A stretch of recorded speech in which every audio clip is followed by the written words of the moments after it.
Gentlemen, good day and welcome to Shankara Building Products Q3 FY24 earnings conference call. As a reminder, all participant lines will be in the listen-only mode, and there will be an opportunity for you to ask questions after the presentation concludes. Should you need assistance during the conference call, please signal an operator by pressing star then 0 on your touchtone phone. Please note that this conference is being recorded. I now hand the conference over to Mr. Miraj M. Shah from Arihant Capital. Thank you, and over to you, sir. Yeah, thank you, Sagar. Good afternoon and a very warm welcome to everyone to the Q3 FY24 earnings conference call of Shankara Building Products. Today from the management, we have Mr. C. Ravi Kumar, Executive Director, Mr. Alex Varghese, CFO, Mr. Dhananjay Mirle Srinivas, Vice President, and Mr. Giridhar Parthasarathi, Manager Finance. So without further ado, I'll hand over the floor to Giridhar sir for his opening remarks. Thank you. Good afternoon and a very warm welcome to the Shankara Building Products Limited earnings conference call for the quarter and 9 months ended 31st December 2023. Joining me today are Mr. C. Ravi Kumar, our Executive Director, Mr. Alex Varghese, our CFO, and Mr. Giridhar Parthasarathi, our Manager Finance. I am Mr. Dhananjay Mirle Srinivas, Vice President. Before we begin, I would like to remind everyone that this call may contain forward-looking statements which are predictions, projections, and other estimates about future events. These statements are based on management's current expectations and involve risks and uncertainties that could cause actual results to differ materially. Our presentation for this call has been uploaded to the exchange. I hope you have all had the opportunity to review it. The third quarter of this fiscal year presented challenges for the building materials industry, with customer decisions influenced by rising inflation and higher interest costs. Additionally, territories such as Chennai and coastal Andhra Pradesh experienced flooding, temporarily impacting our operations there. Despite these challenges, we are pleased to announce a 22% year-on-year revenue growth for the first 9 months of the fiscal year 2024. Particularly encouraging is the growth of our non-steel revenues, which have increased by nearly 35% year-on-year. This growth is attributed to our proactive strategy of strengthening our value-added product portfolio. In line with our strategic objectives, we are in the process of demerging our building materials marketplace, which has consistently delivered significant value. This move will streamline our business structure, enabling a more focused capital allocation strategy and a heightened emphasis on value-added revenues under our new generation management. We have provided an indicative split of our revenues for our marketplace and manufacturing business, standing at rupees 2,775 crore and rupees 677 crore respectively for the 9-month period. The marketplace business is poised for higher margin accretion and enhanced return indicators, while the manufacturing business will benefit from a focused management team responsible to turn around and optimize operational efficiency and competitiveness. Ultimately, our goal is to unlock substantial value for all stakeholders in the months and years ahead. Our demerger scheme has been approved by our board and now submitted to the stock exchanges for approval, and we believe the same would be implemented in the next 10 to 12 months. Since its inception in 1995, Shankara has undergone a remarkable transformation and emerging as a comprehensive omni-channel marketplace catering to diverse building material needs. From steel products to an extensive range, including plumbing, sanitaryware, tiles, electrical, paints, and more, we now boast over 1 lakh SKUs in various categories and brands. Our EBITDA margins for the quarter reached 3.4%, and our EBITDA for the quarter was rupees 40 crore, up by 23% year-on-year. While for the 9 months, it was rupees 111 crore, up by 25% year-on-year. Our net profits increased to rupees 21 crore for the quarter, plus 31% year-on-year and rupees 57 crore for the 9-month period, plus 30% year-on-year. This improvement is primarily from our intensified emphasis on non-steel ventures, which experienced a remarkable 43% year-on-year growth. During the quarter, our strategic measures towards growing our value-added steel segment and non-steel products. Our share of non-steel has gone up 11% of our revenues in this quarter from 9% in the previous quarter. We have taken few key initiatives to drive the expansion of value-added products. First being our private label Posha Ceramica, designed to meet diverse customer requirements within the tile segment. After seeing good successes in Kerala, we are now present across Karnataka, Tamil Nadu, Maharashtra and other southern regions. We are setting up an experience center in Morbi, which will enable us a pan-India expansion for Posha Ceramica in the coming years. We believe Posha Ceramica can play a pivotal role in our non-steel growth journey in the coming years. Our revenues in the tile segment have grown by almost 40% in the 9 months of FY24, while our sanitary revenues have up by 40% year-on-year. We are also committed to grow our electricals and paint vertical in the coming quarters and continuously looking for opportunities in new verticals in the building materials segment. As we pursue these objectives, our analysis indicates that EBITDA margins for our marketplace business are anticipated to range from 3.5 to 4% by FY 2025. Our long-term target continues to grow our top line while prioritizing higher margin endeavors. As we have always maintained, we continue to see a significant growth potential in the southern market by leveraging our strong distribution, reach and brand positioning in this market. Whereas we have made significant inroads over these past few quarters outside the southern market. We are happy to share some exciting metrics. We have gradually expanded our footprints in the western and central region, and I am happy to share that the western region has started contributing to almost 10% plus of our revenues and grown by almost 50% year-on-year. The central region has contributed to almost 3% of our revenues, and we are in the process of opening 2 new fulfillment centers, one in Maharashtra and the other one in Madhya Pradesh in the coming months. We expect further improvement in these numbers in the coming quarters and years.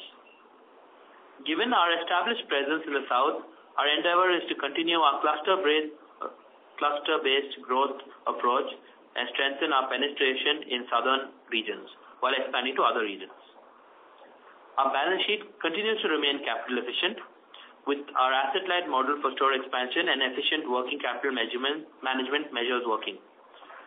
We are continuously working towards maintaining and strengthening our relationship with our key suppliers, ensuring adequate credit availability. We are working towards building a robust supply chain that enables efficient and faster delivery, optimizing our inventory levels. These efforts collectively contribute to our successful working capital management, which continues to stand at around 30 days. As we navigate through this strategic transition, Shankara remains committed to driving growth and innovation across all fronts.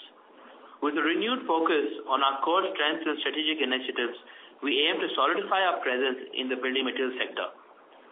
We remain committed to leveraging our digital presence and actively exploring opportunities to innovate in the digital space to augment our existing omni-channel strategy. With this, I would now hand over the call to the moderator for a Q&A session. Thank you. Thank you very much. We will now begin the question and answer session. Anyone who wishes to ask a question may press star and 1 on their touchtone phone. If you wish to remove yourself from the question queue, you may press star and 2. Participants are requested to use handsets only while asking a question. Ladies and gentlemen, we will wait for a moment while the question queue assembles.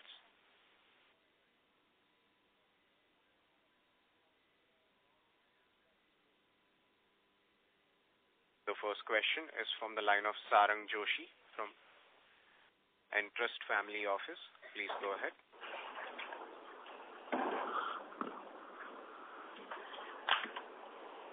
Hi, this is Rohit from Entrust Family Office. Thanks for the opportunity and congrats on a good set of numbers. I wanted to check on the margin improvement this year.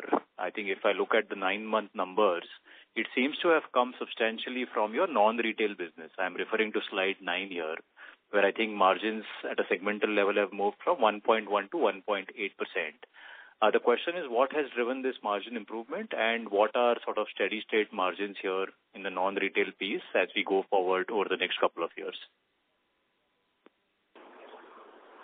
Hello. Thank you. So we have seen good growth in this as we have a more focus into the manufacturing, as we have said in the demerger as well. So I think the more focused team and the optimizing of operational efficiency has helped us grow these margins. We are looking at the EBITDA over here to remain between 1.5 to 2%. Okay. And can I also check if this has anything to do with sort of mix change within your steel business or the fact that steel prices have come off a bit over the last year or so? Is that also a driver? It will be a mix of the steel business, so more focus on non-tubular products like roofing sheets and longs has also helped us. Sure. My next question is, when I look at your retail segment, again referring to the same slide, there it seems as though your YTD margins have dropped 20 basis points, now at 5.4% for 9-month FY24. And, just before, if I go just prior to the pandemic, we were at 8 to 9% kind of margins, right? So really the question is, what explains this your state for the last 2 years? And as a follow-up, why aren't retail margins improving? If your non-retail margins raised up this, for example, by 80 basis points, why retail margins, where also steel is a substantial portion, why aren't we seeing margin improvement there? And this is despite the fact that the non-steel business captured within retail is actually growing 35 to 40% with a much higher EBITDA margin. That's a bit counterintuitive. So I think in the last quarter, one of the impacts has been the flooding in Chennai and Andhra coastal regions, which has impacted our retail business, both in steel and non-steel. So I think that would be one of the main reasons why we have faced the impact in the margins. But shouldn't that be impacting your sales are still growing at a healthy pace. You're still selling, your offtakes are happening, just that margins are getting impacted. So I think it would be also because of the higher costs, since our operations were closed there for almost a few weeks. So I think those higher costs coming in has impacted the margin, even though the numbers have been good. Okay. And my last question is, could you give us a sense of what is the growth in steel tonnage for Shankara as a whole, say since FY19 till now, right? Over the last 3 years, how much is the absolute tonnage of steel you've sold? I ask this question because when I look at your retail sales per store, between pre-COVID and now, that has gone up like 40-45%. But frankly, steel prices have also gone up so much, right? So does it mean that the implied volume growth in tonnage is substantially lower than the headline sales growth number? Just give me a second, I'll just get you those numbers. Sure. In FY19, we did around 5 lakh tons we did. So followed in the COVID year, it has dropped to 3,42,000 tons. And in 21-22, around 3 lakh tons we did. And 22-23, we crossed around 5,15,000. And as on end of November, we are already at approximately 4.5 plus tons we did. Okay, so my understanding there was right. So probably on a trailing 12-month basis, we are closer to how much volume we did during pre-COVID times. So the bulk of the sales growth then is explained by the realization growth which has happened. And is that understanding correct on the steel side? Yeah, which is right. Yeah, it's been the realization growth, and also as you see this year, we've already come to almost 4.5 lakh tons. So there will be a good growth in the next quarter as well to give us better numbers than last year's tonnage. Understood. And just as a follow-up there, so do you look at the profitability in your steel business on a per kg basis? So, for example, do you target a certain EBITDA per kg, irrespective of how the underlying steel price moves? Because if it would explain to some extent the margin erosion and now margin starting to recoup as steel prices come off. No, so the dynamics for the steel products are very different, because inside steel products portfolio itself you have a huge variety of products. So in each case and in each vertical, the metrics will be a little different. All right, I'll come back in the queue. Thank you so much. Thank you. Thank you. The next question is from the line of Dhruv Mukesh Bajaj from Smart Sync Investment Advisory Services. Please go ahead. So firstly, congratulations on a decent set of results. So as things stand currently, majority of our growth in the past few years, in fact, is coming from increasing ticket size. So is this likely to continue going forward as the product mix is shifting towards non-steel products like tiles? Or how should we look at this? Because as the previous participant explained that the steel prices have been quite volatile, which have also led to higher ticket size in the current year. We would see an increase in the retail ticket sizes with new product addition and focus on more non-steel mixes and a mix in the non-tubular steel products. So we will see a continuing growth in this. Got it, sir. And sir, as you mentioned that we are making strong footprints in western and central regions, so are the current facilities matured in nature, or there is enough room for same source sales growth to be there in that current facilities? Or so what will be the store front facility strategy going forward? No, so our current facilities are set up. There is a considerable scope of improvement even in there. So like we have made a commentary before also, it is close to part of our existing setup, which has the capability of, doubling the turnover in the next 4 to 5 years. Okay, sir. And sir, while I was analyzing the company, I observed that our inventory cycle has reduced substantially in the past 3 to 4 years. So can you please highlight the 3 to 4 key drivers behind this? Like, was it because of some change in product mix or improved inventory management, or what led to that basically? So one, there are a few reasons for this. One would be also good management from our side in terms of inventory cycles post-COVID. We'd also say that manufacturing has reduced, so that we are working on that, and we're also working towards a more asset-light model in the key products we can. So increasing of a non-tubular mix also works to be a little more asset-light and inventory-light. So all of this has contributed to a better working capital cycle. Got it, sir. And sir, if I can just squeeze in another question, that I just wanted to understand that how does our B2B marketplace stacks up versus the likes of IndiaMart on the online side, SG Mart on the physical fulfillment side, since their product offering looks pretty similar to ours? So, no, they are more at the distributor end. We are more at the retail end. Okay. Okay, sir. Got it. Thank you. Thank you. In order to ensure that the management is able to address questions from all the participants in the conference, would request all the participants to restrict your questions to 2 per participant. If you have any follow-up questions, you can rejoin the queue. The next question is from the line of K.D. Mishra from New Jersey Investment Advisors. Please go ahead.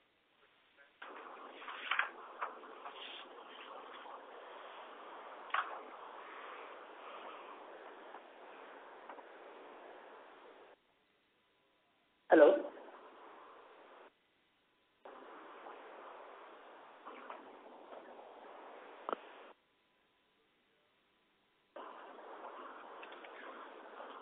Mr. Mishra, your line is unmuted. You can ask your question.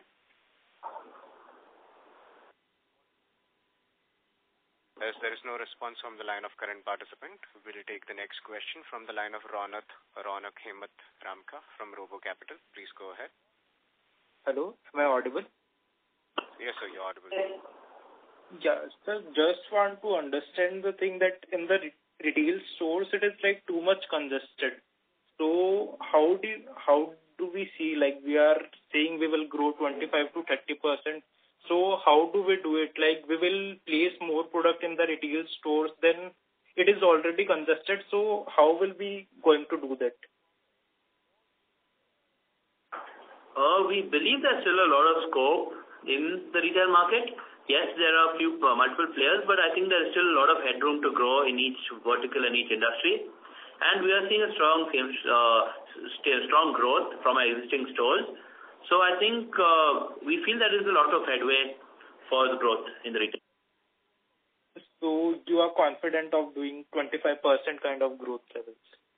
Yeah, so we are confident because we are also adding in new products, whether in the steel or the non-steel verticals, and we are taking more of a market share from maybe existing mom and pop players in the market. So we do feel that even though, as you said, maybe a congested retail space, we do have growth and space for growth. Okay, so do you have any numbers of like how much market share do we have currently? No. No, sir. It would be difficult to give that number. Yeah, okay, no issue. And one more thing on the margin side, like we are saying we would do 3.5% to 4% kind of margin in the marketplace business. So how confident are we on that part? Like it would be kind of sustainable, or it depends on the steel prices too? No, we are pretty confident on that. We, like we have said before in the commentary also, we were working on to improve the margin profile of the products. So 3.5 to 4% range is definitely attainable. This is the product mix. Over a range of product mix. So one more last question, if I can accommodate. So can you just give us the brief timeline of the demerger, like till when we can expect the whole process to be completed? Yeah, so we have filed with the stock exchanges as of now. So simply put, we have updated this in our presentation also, but I'll just give you a quick brief. So after this, we will be in line for an NOC from the stock exchanges, and then we have to do the necessary filings and procedures with the NCLT. General timeline for NCLT to give the approval is around 8 to 10 months. So we are expecting to get this whole process done by second of this year, or it may go to say early next year or something. Okay, got it, sir. Thanks.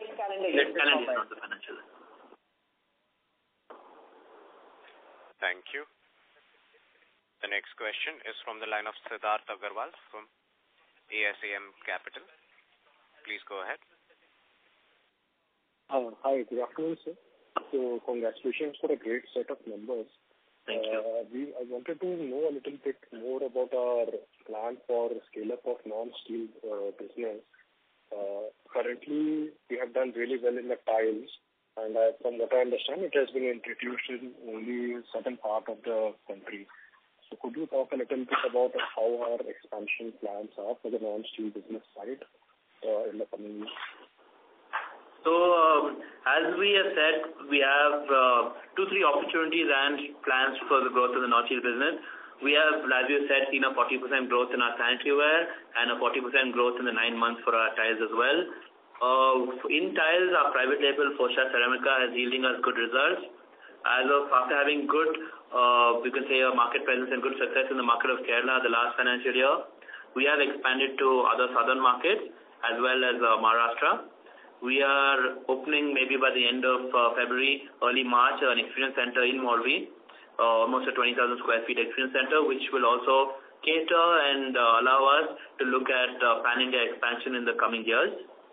Whereas when we say in our retail business, in our stores, we are increasing our product mixes, since we will be focusing more on electricals and paints in the coming years, so that we would see a good growth coming from those verticals while sustaining our growth in the CP sanitary and tiles space.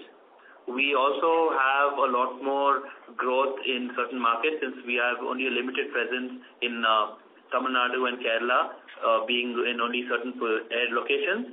And we are looking at vertical-wise growth, and we have a huge headway in each vertical, because as you know, all the verticals have a lot more headway, and we have in the last 1 year set up good vertical heads who are experienced members from the industry, who can help us drive in a vertical wise across all our channels. Okay. And so what we have achieved in tiles in a very short period is quite commendable. So are there plans to enter any more large segments in our own brands? Nothing as of now. We're just focusing on tiles in our private label. We also have roofing sheets with our own in-house brand. So I think there are always opportunities, but as of now, we are focused on the great brands we are associated with for the other verticals. Okay. Great, sir. And so, in the last few con calls, you have guided that we are pausing our store growth at the moment. So, when do you think would we go back onto the store expansion side? So, we never said we won't be expanding stores. We are seeing good traction in the store growth. But in the coming year and the years ahead, we are looking to open maybe 2 to 3 stores per year in new territories and strategic opportunities as well. Okay. Great. Thanks a lot, sir. I'll come back. Thank you. Thank you. The next question is from the line of Jagveer Singh from Shade Capital. Please go ahead. My question is, what is the like-to-like growth in the Q3 in the Build Pro business? Sorry, can you repeat your question? It was not clear. What is the like-to-like growth in the Build Pro business in the Q3? Do you mean our non-steel business? Yes. We've had around a 42% growth. Okay. And sir, in the demerged ND, so this question is related to the Build Pro business. So what are the margins in the last 3 months, last quarter, December quarter? So we have classified our business as the marketplace business, and it would be the manufacturing. In the marketplace business, in the last quarter, we have seen what we've seen an EBITDA margin of between 3.3 to 3.4. Okay, sir. And in the Build Pro business, we have done 9-month revenue of around 2,800 crores. So sorry, sir, we don't understand what do you mean by Build Pro business. So this is a demerged entity. This is slide number 14. Okay, understood. You're talking about the marketplace, yes. So in the last revenue has been 2,775 crores. Yes. So what is the guidance for the FY25 for this business?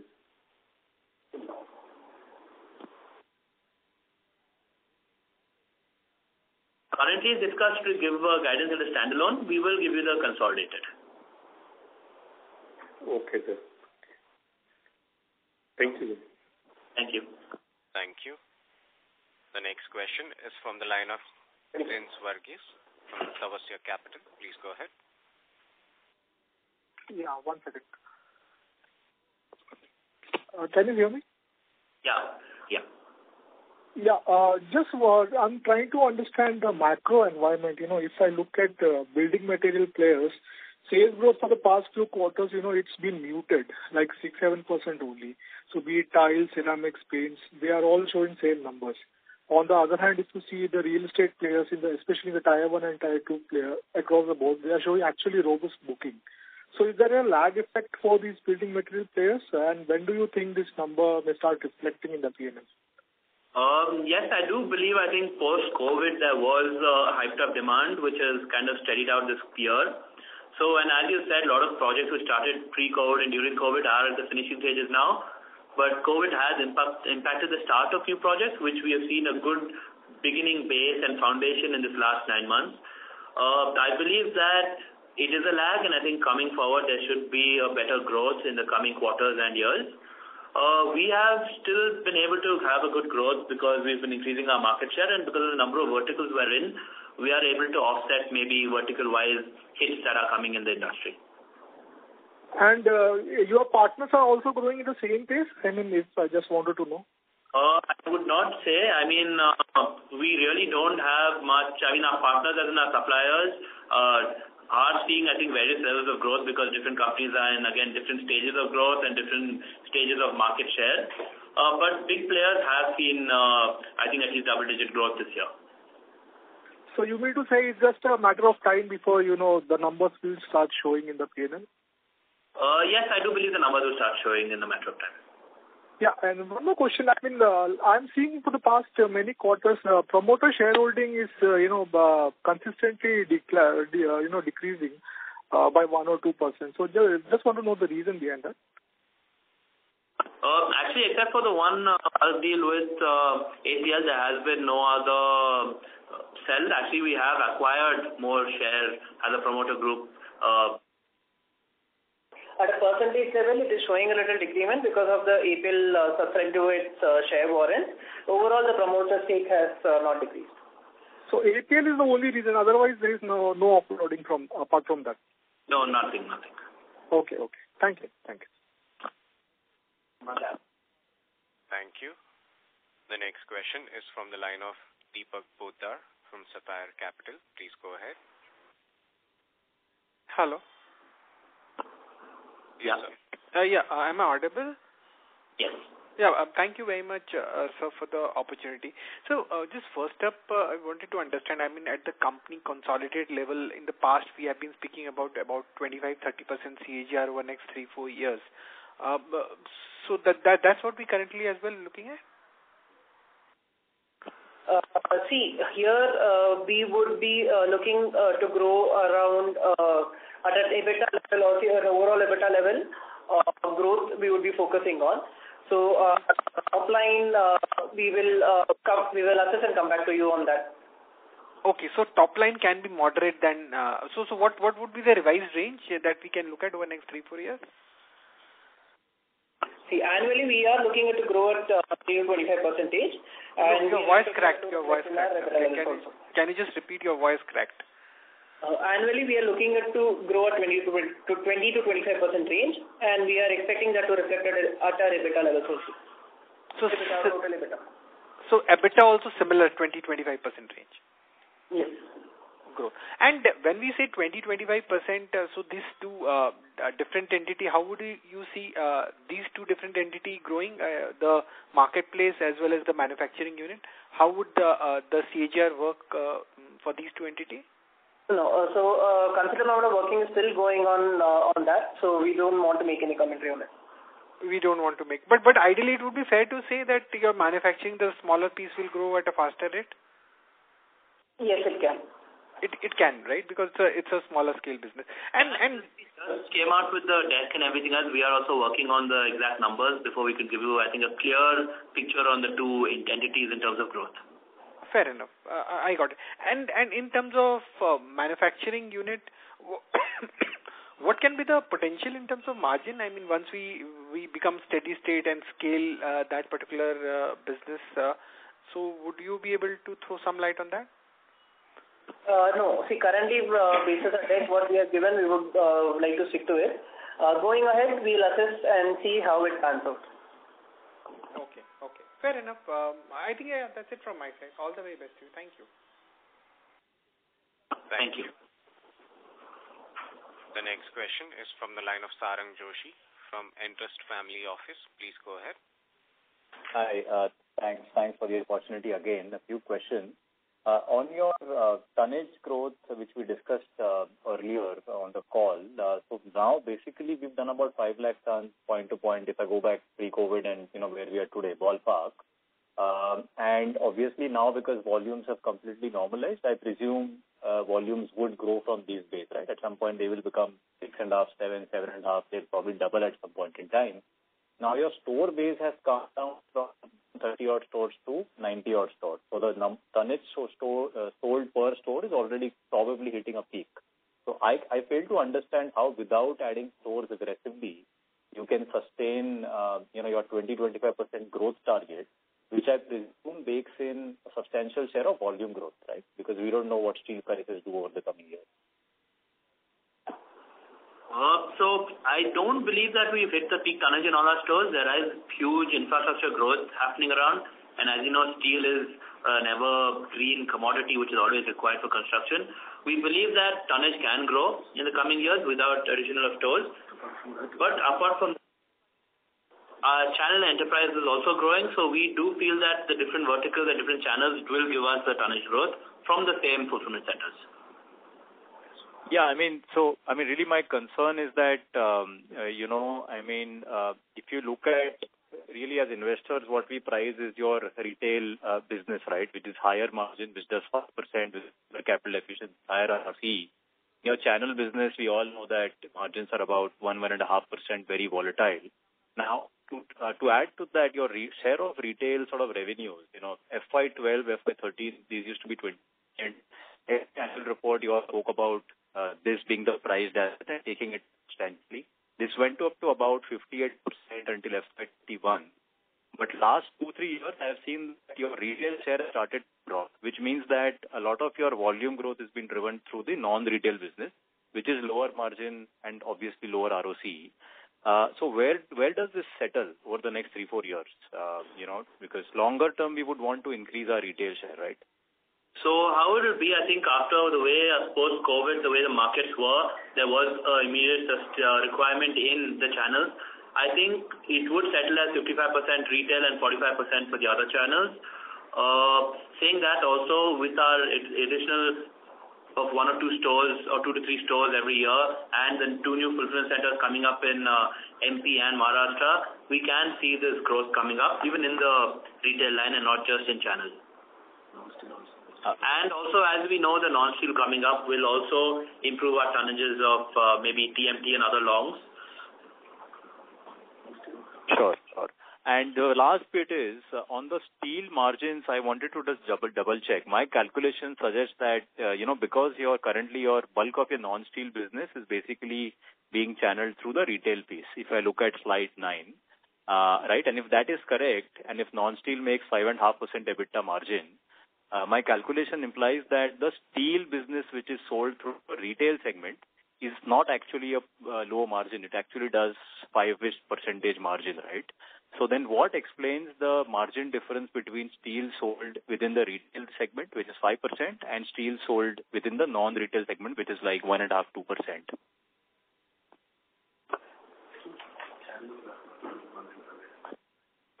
So as you know, in channels, the margins are very less, and since it is still 45% mix, it does impact it. Yes, as you said, in retail, the steel margins are better, maybe closer to around 4%. But what happens is the non-steel margins are better, but since we are still in a baby stage of this and we're growing, our expenses are higher, which is impacting the overall margins at the retail level. But could you just please, for everyone's benefit, explain us why steel sold to a retail store would make 1% margin and steel sold through your channel and enterprise segment would make a 1.5% margin? Breaking. So could you please repeat the last statement once again? Yeah. Am I audible? Yeah, we can hear you now. Sorry. So could you explain for everyone's benefit, because this is an issue I have seen when I discuss with other investors also, why the steel business sold retail makes a 4.5% margin, whereas steel sold through non-retail makes a 1.5% margin? Is it because type of buyer within the two segments is very different and your negotiating power is very different? So I would say in the channel enterprise, the product mix is very tube heavy, and as well as it is very competitive, so the margins are very low in that side. Whereas in retail, since there's more of longs and more of other mix of steel products, the margin profile is better. Understood. Got it. Thank you so much. Appreciate it. All the best. Thank you. A reminder to all the participants, if you wish to ask questions, you may press star and 1 now. The next question is from the line of KD Mishra from New Jersey Investment Advisors. Please go ahead. Yeah, sorry, my line was muted last time. So, sir, you are saying that you are mostly focused in southern India and you want to be a pan-India player, and there is a very good opportunity in the northern markets. So, wanted to know, is there any kind of a timeline, checkpoints that you have set in the future? By when do you see how many number of stores you are going to add in the northern markets and other markets? So currently, as we said, we are strong in southern markets. We still see a lot of opportunity for growth in the south markets. That being said, we have made inroads in central and western India as well. I think we are focused on those two markets currently and hoping to see double the revenue growth in those markets in the next 4 to 5 years. I think after that, we could look at expanding into northern markets, but I think we are taking it as a gradual expansion, trying to cover the markets as we work our way up. Okay. And, sir, thank you. And one thing more regarding the omni-channel mix. So can you give the split between the online and the offline sales? So in online, currently we are more of an experience or a digital catalog. We are working to change our UI and experience online, which we will see some results in the coming quarters. Currently, the online, as you know, in this industry is very limited because of the touch and feel product. So I think it's very negligible to give you exact numbers right now, but we will come back to you with better numbers in the future. Okay, and in the traditional manufacturing division, you have 3 units, Vishal Steel, Century Wells, and Taurus Steel. So any plans to add any more units in that? Nothing in the current scope. We are looking to increase our optimization and increase our production and efficiency. So I think we'll see growth from the 3 units without really having a need to add any. And in the future, after the demerger and once we focus on it, we could see a scope, but as of now, there is no plans to add any new units.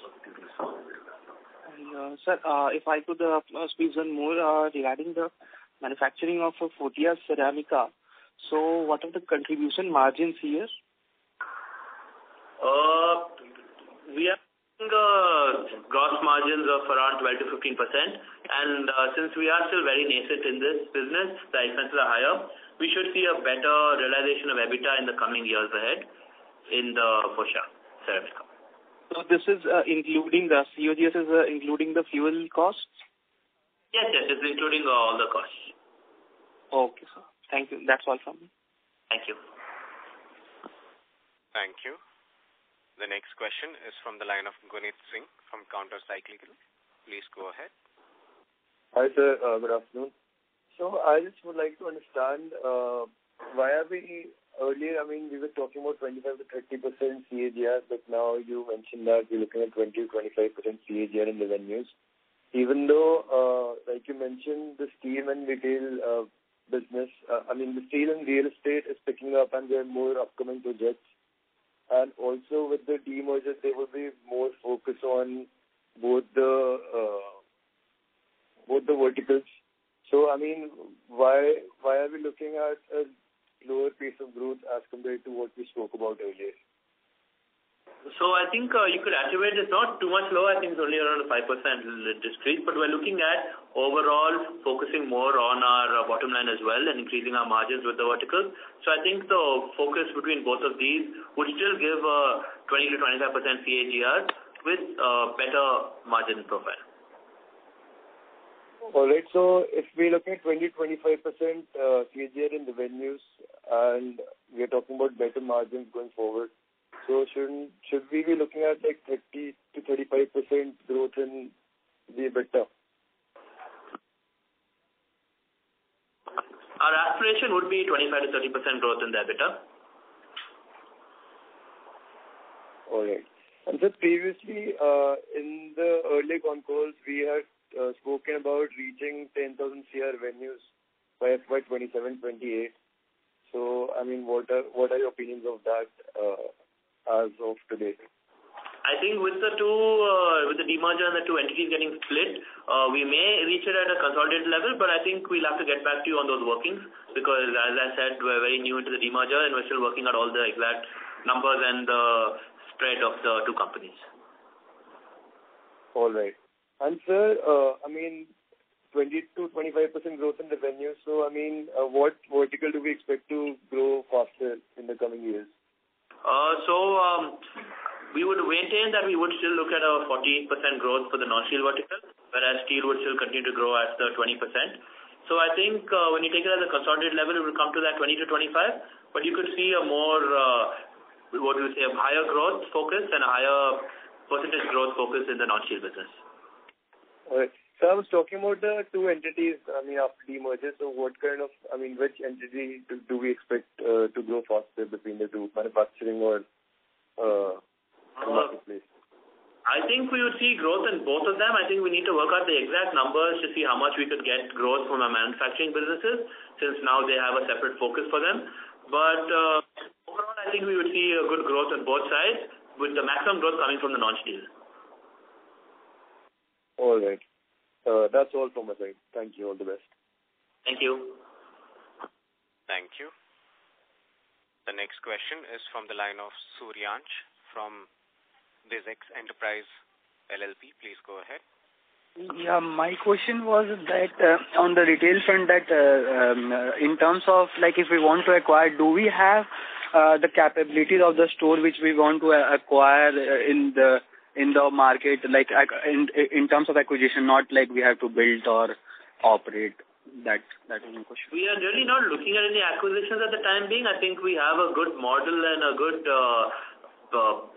system in place. And we are looking at an asset-light increase of stores where we are more in rental places and growing from there. So I don't really see a lot of acquisitions in plan, but as you say, if there's any, if there's any need and if there's any strategic opportunities, we are not averse to anything. Okay, thank you. Thank you. Thank you. The next question is from the line of Anupam Jain, who's an individual investor. Please go ahead. Hi, sir. Thank you for the question. I just want to understand on the manufacturing front, you have written there is a 409 crore of capital employed. Can you bifurcate this?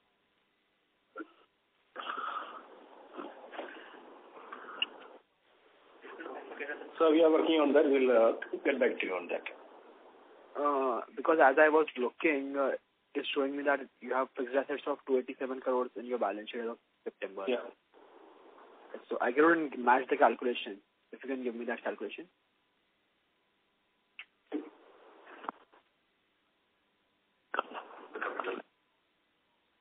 See, the capital employed is 785. You are asking a bifurcation of 409 or what? Building material marketplace is around 375 and manufacturing will be around 409. This is based on the balance sheet numbers. Yeah, so can you give me the bifurcation of 409 crore? What is in the manufacturing? So manufacturing, the net block of around 235 crores is there. And net working capital approximately around 80 crores is there. So we have fixed assets of 287 crores. Yeah. And we have 235 working capital of 81 crore rupees. Correct. And net blocks, okay, net blocks is 235. Okay, thank you. And another thing that I had was, what will be the focus of on manufacturing after we demerge or starting now? What will be the focus? So anyhow, our capacity utilization is very less, our ROCs, everything is on manufacturing. We have completely ignored this space as we are building marketplace. So would we cross-sell, would Shankara use this manufacturing currently? So we're looking at, as now we're not utilizing our complete capacities of manufacturing, so we're looking at better utilizing our capacities. Also with more operational and focused efficiencies, we would see a better increase and utilization. So we would see, I think that would be the plan with the demerged entity and in the manufacturing. So we would cross-sell between marketplace and manufacturing. So we will in-house some of our manufacturing. That's what I'm asking. Sorry, I'm not able to hear the question. I asked, will we manufacture some parts for the marketplace in our manufacturing facility? Yes, that would continue. I think we would, as you know, we would require some products that sell from our manufacturing retail. That would continue. But our manufacturing entity would also be independent and be selling in the market as well. Okay, thank you. Thank you. The next question is from the line of Anirban Das, who's an individual investor. Please go ahead. Hello, am I audible? Yes. Okay. Congratulations. Two questions. So it's based on slide number 10 of the presentation. So my first question is, since retail is a focus area and in the longer term, we would like a typical customer to visit. Sorry, your voice is getting cut. Mr. Das, your line. And so my question is, since retail is a focus area for us, and in the longer term, we would like the retail customer to visit our store multiple times, based on the life cycle of the construction, right? Yeah. So my question is, are we tracking and seeing any increase in repeat customers, retail customers? Yes, we do have a good host of repeat customers who come in for various stages of construction, starting from TMT and ending with maybe paints and tubes. So yes, we are seeing references, we are seeing increased of customers coming back, same customers returning to our stores. We will be having a better track, and I can get back to you on the numbers to that. Okay, thank you. And my second question is related. So in the same slide, we can see like 14% increase in the average ticket size for retail transactions, right? So from 43 to 49,000, the ticket size has increased, right? So my question is it driven by like they are buying higher value products, or is it like part of transaction they are buying more items, or it's like a mix of two? I think it's a mix of both. I think customers are buying more maybe higher value ticket size items as well as coming to us for more verticals. So obviously we're seeing a higher value in the ticket size and a more growth in the ticket size. Okay. I mean, my questions were, to understand how, we can increase our retail, business. So I wanted to understand how these drivers are being tracked and, currently what is the status. Thank you for the reply. This is the value ask. Thanks. Thank you, sir. Thank you. The next question is from the line of Mr. Miraj M. Shah from Arihant Capital. Please go ahead. Yeah, thank you for the opportunity.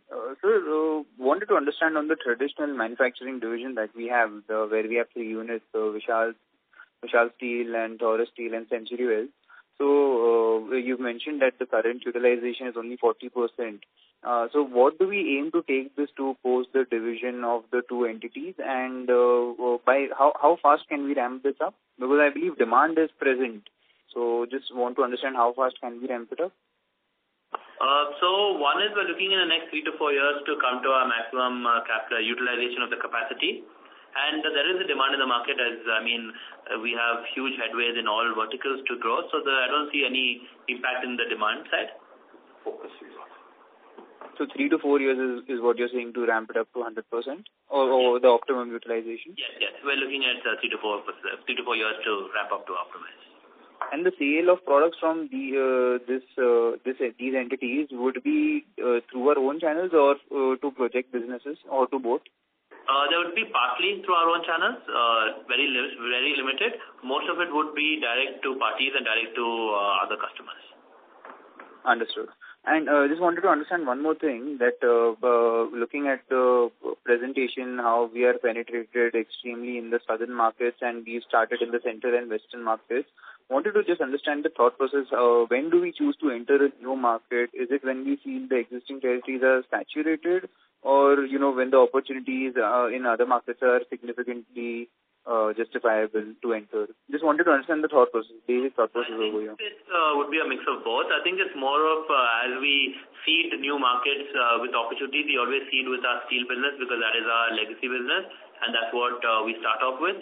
So I think as opportunities present themselves, we would expand to markets, and we still see there's a lot of potential left in the south. So I think it's more of opportunities rather than lack of growth opportunity in existing markets. Understood. Okay. And sir, just to reconfirm this, you've mentioned that we plan to open 2 to 3 retail stores going ahead per year, right? Yes. 2 to 3 fulfillment centers per year. So that would be in the new region, so that is central and western or southern?